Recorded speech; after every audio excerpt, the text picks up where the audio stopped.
Today is day 352 of the October 7th war. Hundreds of thousands of people in Israel did not sleep last night. Families across Israel's north and south hid in bomb shelters because Iran's terror proxies in Lebanon, Iraq, and elsewhere shot rockets, missiles, and drones and tried to murder them.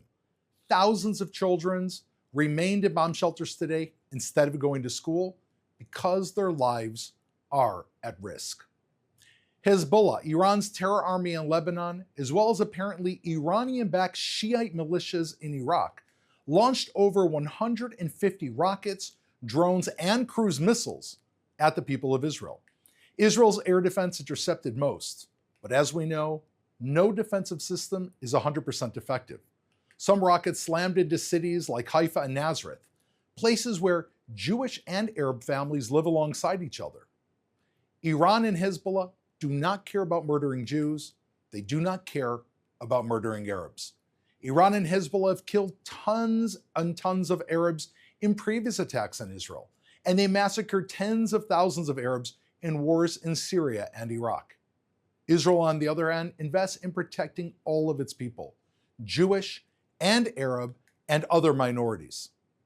That's why Israel isn't just taking out Hezbollah's rockets, but also taking out Hezbollah's rocket launchers. Israel's jets struck hundreds of Hezbollah targets in Lebanon and destroyed thousands of rockets on the ground before Hezbollah could try to fire them at the citizens of the people of Israel. Israel struck a meeting of Hezbollah's Redwan commando force, the terrorists who planned to invade Israel on October 8th and multiple times since then.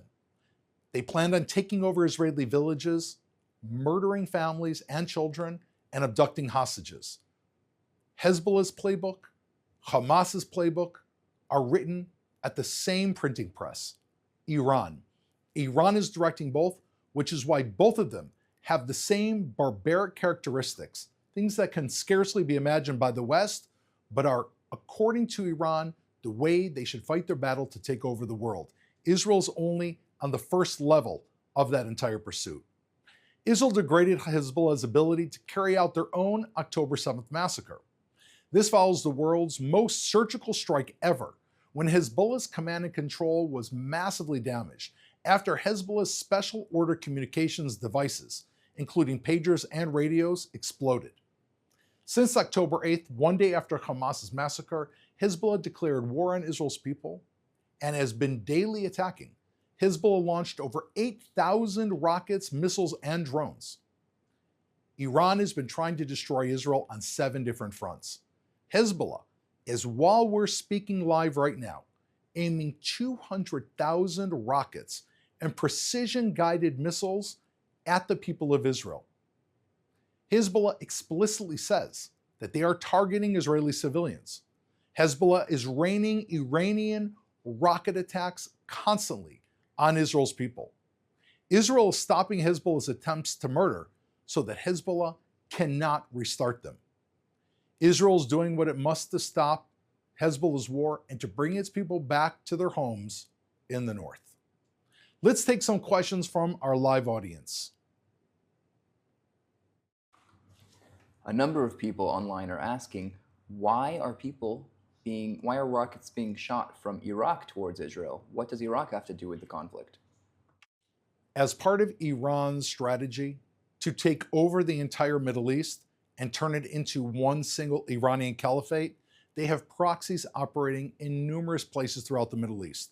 With the United States withdrawal from Iraq, Iran immediately saw an opportunity and sent in proxy forces that pose a major threat not only to Iraq itself, but are armed militias that have already fired precision-guided missiles and cruise missiles, not only at Israel, but at dozens of United States military bases throughout the Middle East.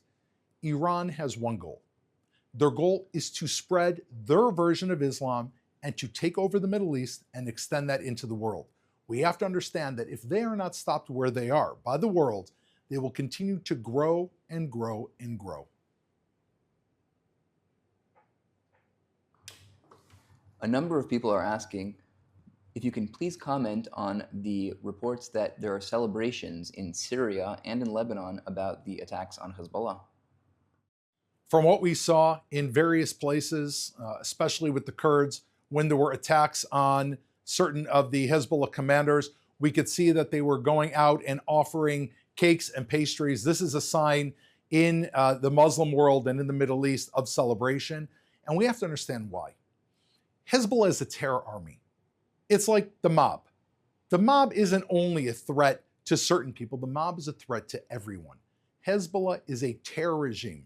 They've essentially taken the people of Lebanon hostage. They've carried out wars on Syrian soil, on Lebanese soil, and they are a threat to the Middle East. So when Israel targeted Hezbollah's leadership, according to Western reports, via various means, it was those people around the world that were celebrating those attacks. This is just an inkling when we can see that if we gave those people the resources and support they needed, they would break free of Iran's proxies in a minute.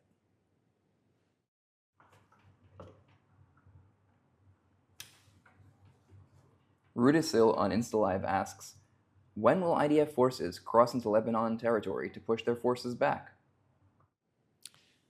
First of all, the IDF has carried out some of the most important aerial strikes really in the history of modern warfare, targeting very clear Hezbollah top command structures.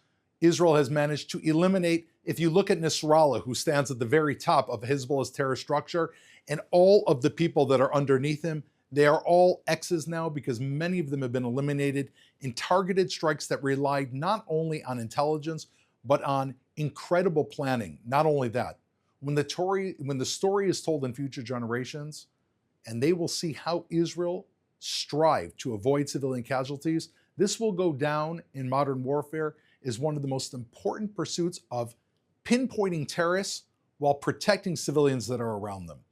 That is what is happening on the ground right now. Regarding an Israeli ground attempt into Lebanon, Israel is leaving all the options on the table. And I assume, as most people do, that Israeli people in the north, close to 100,000 people that have been forced away from their homes because of Hezbollah's assault on Israel, if those people are not able to be returned to their homes, Israel will do what it needs to do to make sure that people living safely on Israeli territory are able to go to sleep safely at night. Siam Nazmus from Bangladesh asks on YouTube Live, what is the present condition of the ceasefire in Gaza now? The Wall Street Journal is reporting that it is unlikely this year. Is that true? Israel has said from the very beginning, the war in Gaza could end immediately if Hamas was to surrender and return every Israeli hostage to Israel, and Hamas would agree not to rule the Gaza Strip any longer and pose a threat to Israel. Hamas's answer has been, as soon as we can, we will rebuild. We will carry out another October 7th again and again and again. Every opportunity Hamas has, it's taking the food, it's taking the money, whatever resources it has, and that goes directly to its terror infrastructure. A ceasefire is what Israel wants, but Israel has insisted on a number of things. First of all, it is the Philadelphia corridor, which is between Gaza and Egypt. That is the corridor that Hamas used often with the help of Egypt to funnel tens of thousands of rockets, supplies, and explosive devices into the Gaza Strip. Israel has insisted that that remain under Israeli control so we can ensure that Hamas cannot rebuild itself. Every opportunity Hamas has had, it has said no to these deals. Hamas is dedicated to death. We are hoping, Israel is constantly hoping, that there will be an opportunity to bring our people home, bring peace to the people of Gaza, and remove Hamas from the equation.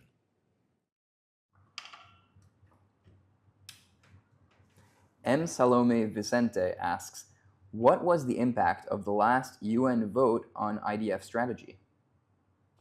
The IDF has a strategy which is to protect the people of Israel. The people of Israel against enemies on 7 different fronts. The first and most important priority for Israel is to protect our people. We know that we have the right to defend our own people, like any other nation in the world has that right. And if that is not recognized by an international institution, it is a flaw, a historical flaw in those institutions. It took the United Nations almost 10 months to acknowledge the barbarism in which Israeli women were sexually raped on October 7th. Israel has lost a lot of confidence, the Israeli people have lost a lot of confidence, and to certain members of these international agencies that have consistently come out on the side of Hamas, calling for the arrest of Israelis while not even mentioning the word Sinwar, Hamas, and terrorism. Therefore, the Israeli people, along with our good friends in the United States and other countries around the world, know that we have the basic human right, which is to defend our people against an enemy that launched attacks on us from multiple fronts. For our last question, Eleanor on Insta Live asks, how can we stand up to bullies and lies like how Eylon Levy stood up to Mehdi San in the debate last night? Eylon Levy gave one of the most impressive debate performances that anyone has seen against Mehdi Hassan, who is, according to what he said, sounds to me to be more of a mouthpiece for Hamas than anything else. Eylon made incredibly compelling arguments based on fact, and that is going to be presented to all of the viewers in the coming days. In the meantime, we will be releasing materials that are short excerpts of that debate with some analysis to give you an idea of how Eylon spoke to the facts and how Mehdi resorted wherever he could to anecdotes and to avoiding those questions. So stay tuned and look at that as one of the true examples of how the facts are correct and how Mehdi tried to avoid that information. That is the last question, and I thank you for joining. This is the live broadcast of the Israeli Citizen's Office. We are here every day, Sunday through Friday, 8 a.m. Eastern Standard Time, 3 p.m. Israel time. We're here to take your questions and bring you the latest news, the most important information, so that you can know the truth and speak the truth. Thank you for joining.